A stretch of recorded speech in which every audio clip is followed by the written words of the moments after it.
now I am joined by Cllr oh my God, my Irish is poor, of Bray Municipal District Council, Steven Matthews, and we're going to be talking a little bit about the Gorse fires, of course, that have happened in Bray and up on Bray Head over the past week. Steven, you're very welcome to the programme. Good morning, Ciara. Thanks for inviting me in. How are you?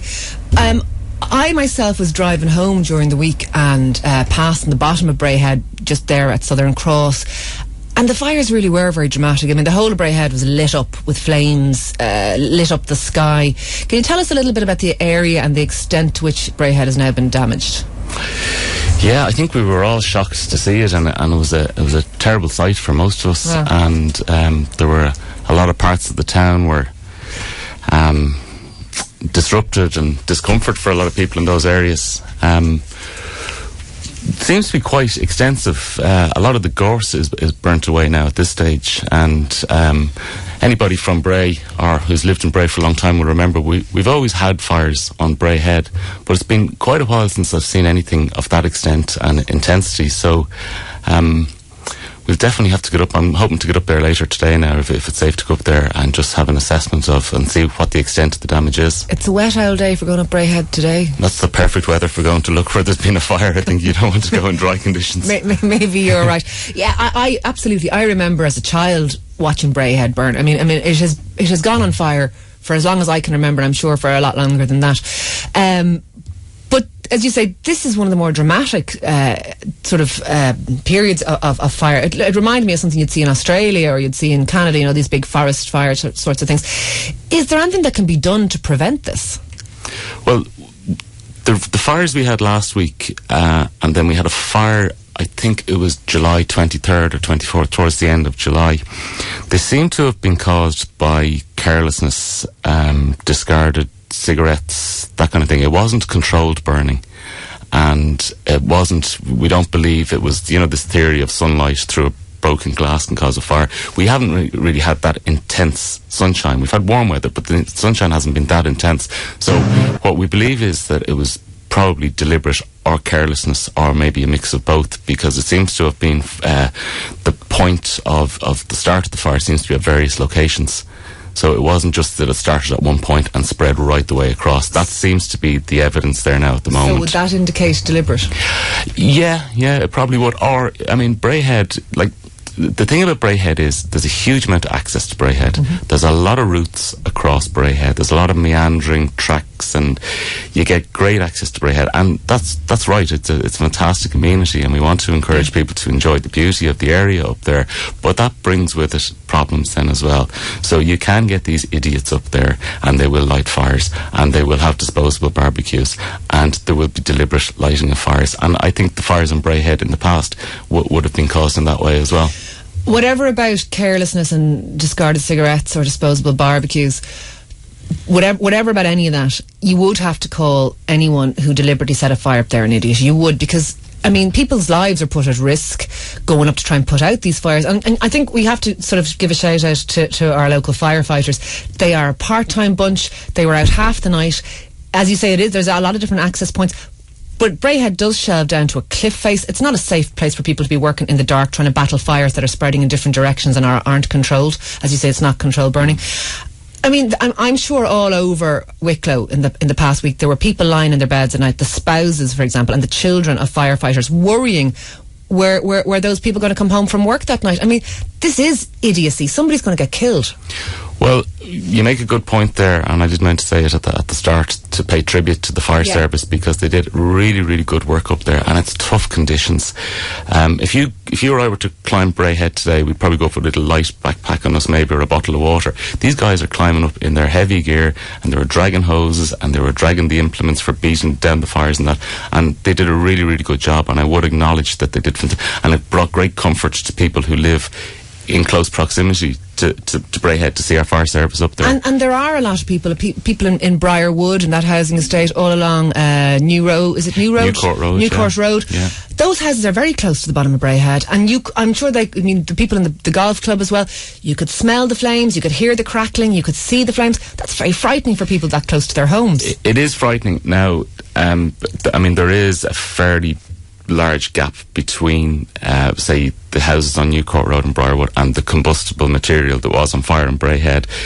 Looking from the low angle down, it looked very, very close. Now, they did suffer a lot of discomfort from the smoke. The smoke was quite intense up there, and you could smell it all the way along the seafront. And you could smell it down to Greystones a couple of times, because that's where I'm living, and I'm not even on the sort of north side of town. I'm kind of smack bang in the middle, and there was smell of burning on the air. Oh no, definitely, you could smell it everywhere.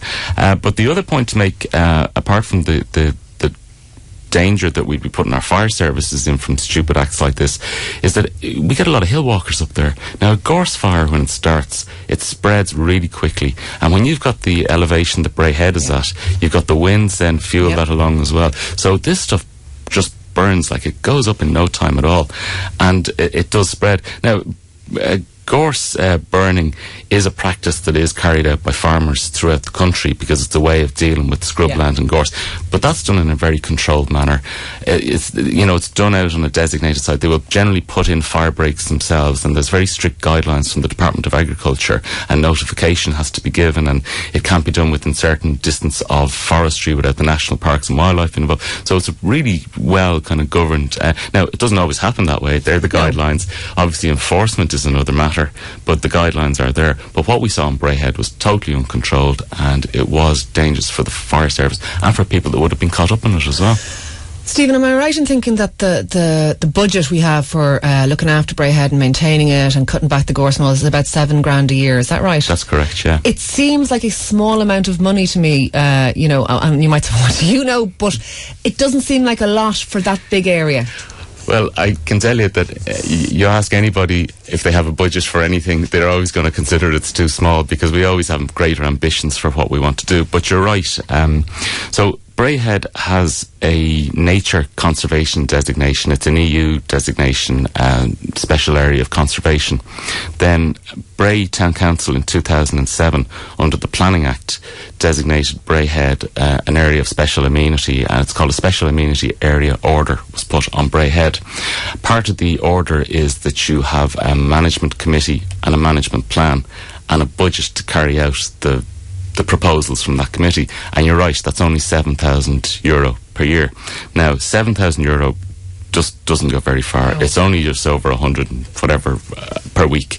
That's not enough money to do works that may be necessary. Should Bray and Wicklow and the councillors, should we be pushing for some kind of designation of the walk from Bray to Greystones, the cliff walk? I mean, most people listening to the station will be familiar with it. It's spectacularly beautiful. I mean, you're up on a cliff, you're looking out, the views are stunning, you see the little railway going down below you. It's really lovely. It's about 6k, but it's a lovely walk, and you see families, and you can sort of do it with the 3-wheel buggy. Certainly you see people up there with their dogs and their kids and all that kind of stuff, and lots of tourists, and never mind foreign tourists, lots of Irish people come to this area just to do that walk. Should we be pushing for something like a mini Wild Atlantic Way? Should we be pushing for something like, the Ireland's Ancient East? These ideas that we could sort of highlight how beautiful, how accessible, and there's nice cafes on Bray seafront. There's nice cafes when you get down into Grayson. So you come, you can have a cup of coffee one end or the other.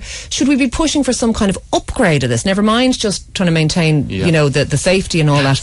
This could be a real amenity that would bring people into the area. Well, I sit on the committee, the management committee for the Cliff Walk, and also for the Bray Head Amenity Order Committee. So to take the Cliff Walk, for one, we actually set aside a very substantial budget in Wicklow last year. And a proposal was, we had an assessment, a condition report and assessment done out there. So we're looking at a lot of works out along the cliff walk this year to improve it, because you're right, I don't know what the numbers to go out there, but it's 60 or 70,000 people a year I think are using that cliff walk. So we've quite a large budget there now to look at drainage, to look at the surface out there. The surface has gone very bad in a number of areas. Any people that walk between brickers, they'll be familiar with those very high steps. So we've worked with proposals there to smooth them and kind of make that incline a little bit more accessible. So we do have plans, and we do have a budget, thankfully, for the cliff walk. Now, another proposal that we have, and this will be separate to the 7,000 for Bray Head itself. It's a lot more than that. Good. And I think we'd be working on that now over the next year or two, and we're going to see some substantial improvements on the cliff walk. The for Bray Head, like I have a view that for wild natural areas, there doesn't need to be too much human intervention. There doesn't need to be too much intrusive management in those areas.